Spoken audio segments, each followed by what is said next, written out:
Situation à Ankara, Turquie. Le président Faye exprime la compassion du Sénégal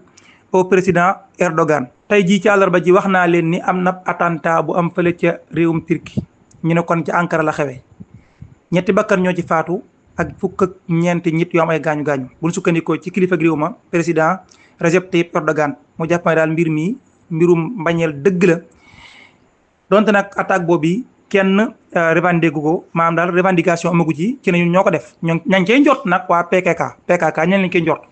waaye daal kilifa réewum Sénégal moom mbir mi ak koo metti na ko lool ba tax sax mu génn bind ko daal lii daal jëf ju ñaaw la jëf yi nit ku yembari dëgg la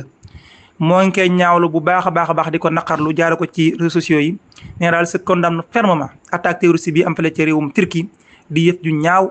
ci turu askanu réewum Sénégal ñoo ngi wan waa Turquie ne mbir mi bokk nañu kook ñoom waaye itam di leen wan suñu solidarité ak itam di daal ànd ak peuple turc bi yëpp ñi nga xam ne suñu ay xarit leen ki jafe-jafe yi nga xam ne kon dam na leen ni ñaanal ñi nga xam ne ñoo daal di noppalu waaye itam ñaamee gaañu suñu borom dimbaliwaat leen ba ñu mën a dalal seen ay yitte kon loolu mooy réaction kilifa réewum Sénégal ci la xew ca Turquie tey jii